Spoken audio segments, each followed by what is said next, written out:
सब गुण गाइला हो। भोरवे में नदिया नहाइला आदित मनाइला आदित मनाइला हो। बाबा फुलवा छतवा चढ़ाइला सब गुण गाइला हो। बाबा फुलवा छतवा चढ़ाइला सब गुण गाइला हो।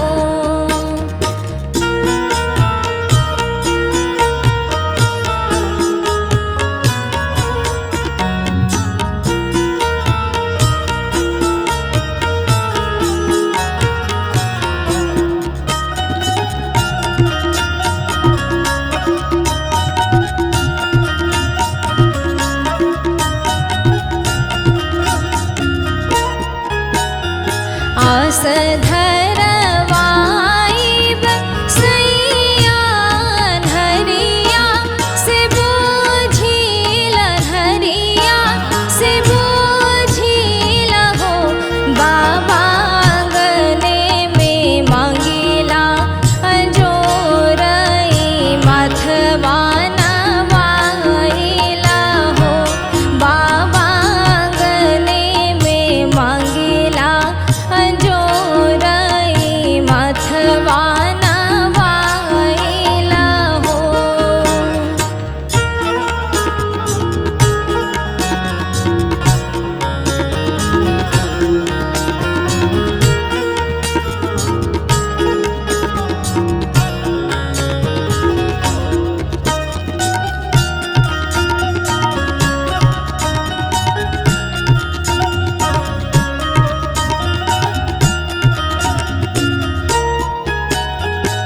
गजमोती चौका पुराइला चरा बिछाइला चरा बिछाइला हो।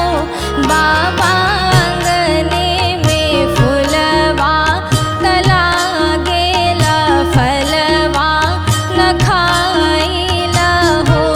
बाबा आंगने में फुलवा तलागेला फलवा न खाइला हो।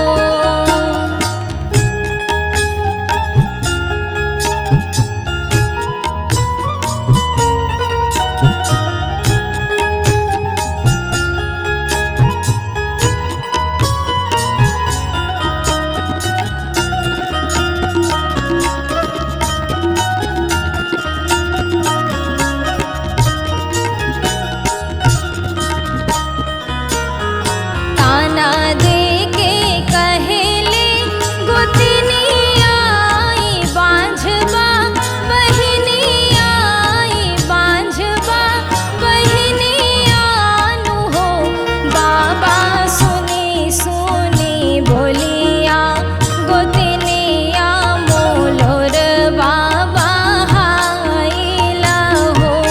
बाबा सुनी सुनी बोलिया गोतनिया मोलोर बाबा हाइला हो। भोरवे में नदिया नहाइला आदित मनाइला आदित मनाइला हो। बाबा फुलवा छतवा चढ़ाइला सब गुण